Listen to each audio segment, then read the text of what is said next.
ለመላው የኦርቶዶክስ እምነት ተከታዮች በሙሉ እንኳን ለብርሃነ ጥምቀቱ በሰላም አደረሳችሁ እያልኩ ለዛሬ ጉዞዬን የማደርገው በዓሉን አስመልክቶ በየአደባባዩና በየሰፈሩ ወደ ተሰሩ ሐውልቶችና ቅርጻ ቅርጾች ይሆናል። ቻናሉ ቴስት ትራቨል ነው። ተስፋ ሁነኝ ነኝ። አብራችሁን ቆዩ። ዛሬ እንደሚታወቀው በዓልም ስለሆነ መንገዶች ስለሚዘጋጉ የተወሰኑ ቦታዎችን ለእናንተ ቀንጨብ አድርጎ ለማሳየት በጠዋት ነበር የወጣሁት። ድባቡን እንደምታዩት ነው። ሰው ወደ ጸበል ለመረጨት ወደ ታቦት ማደሪያዎች እየተጓዘ ነው ያለው። ይህ የምትመለከቱት ለቡ መብራት ኃይል አርሴማ ቤተክርስቲያን አካባቢ ያለ ታቦት ማደሪያ ነው። እንግዲህ ሰዎች እየገቡ ነው። ገና እንደምታዩት ቀድሞ የገቡ ሰዎችም አሉ። ገና አሁንም እየመጡ ያሉ ሰዎች አሉ። ሰዓት ሳይሄድብኝ የተወሰኑ ቦታዎችን ወደ እናንተ ለማድረስ ቀንጨብ አድርጌ ነው እንግዲህ የማሳያችሁ። ይህ የምትመለከቱት ደግሞ መካኒሳ ቆሬ አካባቢ በሚገኘው አደባባይ ላይ የተሰራ ነው።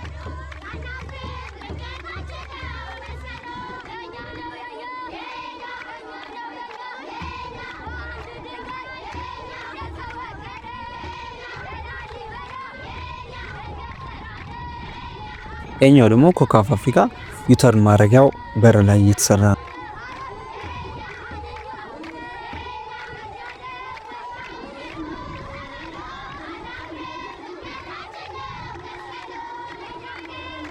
ትንሽ ከፍ ስንል ደግሞ ኮካ አደባባይ ወይም አሜን ሆስፒታል አደባባይ ላይ እየተሰራ ነው።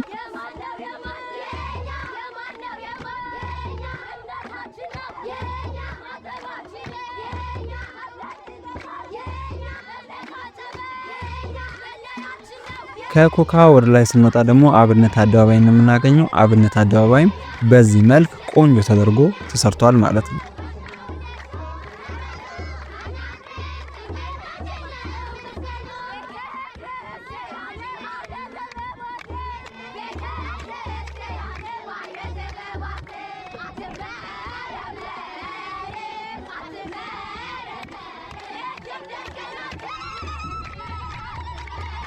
ሁሉም በየአካባቢ የተለያየ አይነት ዲዛይን የተለያየ አይነት ስራ ነው ሰርቶ በዓሉን እያከበረ ያለው።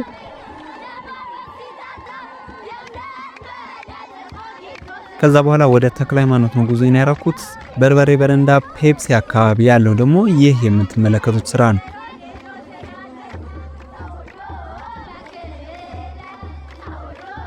ቀጣይ ደግሞ ወደ ተክለ ሃይማኖት አደባባይ ስንሄድ የምናገኘው ይህንን ነው። ሰፊው አደባባይ ሙሉ ላይ ነው የሰሩት። በጣም ነው የሚያምረው። ቆንጆ ነገር ነው ያየው።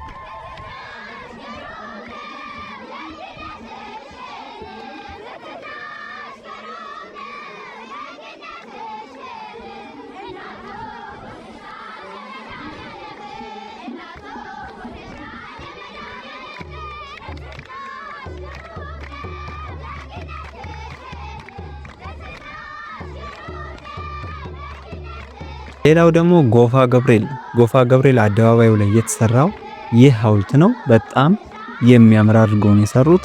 ይሄንን ተመልከቱ።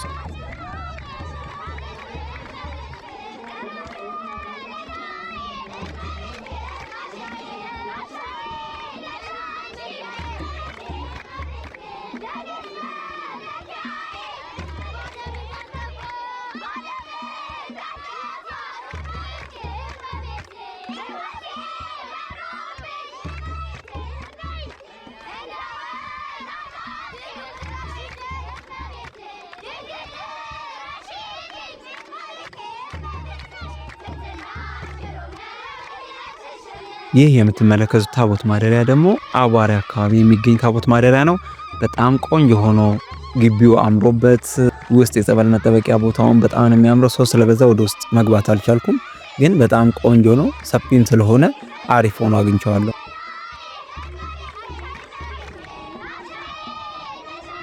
እንደምትመለከቱት ገና ሰውም ወደ ውስጥ እየገባ ነው ያለው። ከዛ ቀጥዬ ደግሞ ወደ ቦሌ ሚካኤል ነው የሄድኩት። ቦሌ ሚካኤል ሲሄድ መብራቱ ላይ ይህን የመሰለ ስራ ተመልክቻለሁ።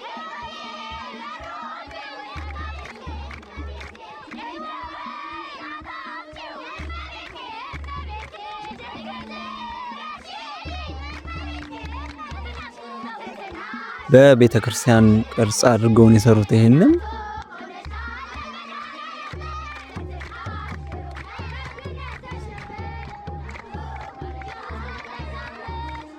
ወደ ውስጥ ስንገባም በጣም ነው የሚያምረው። በምስሎች የተሞላ ነው።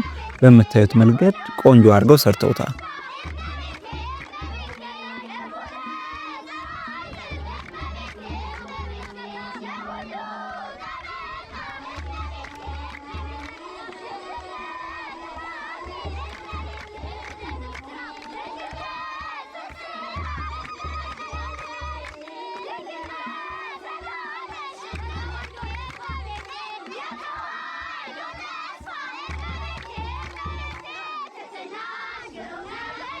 በድጋሚ ለመላው የኦርቶዶክስ እምነት ተከታዮች በሙሉ መልካም በዓል እንዲሆንላችሁ እየተመኘው ካያችኋቸው መሃል የትኛው የእናንተ ምርጥ እንደሆነ ኮሜንት እንድታደርጉልኝ እየጠየቅኩኝ በዚሁ አበቃለሁ። መልካም በዓል። ላይክ እና ሰብስክራይብ እንዳይረሳ። መልካም ጊዜ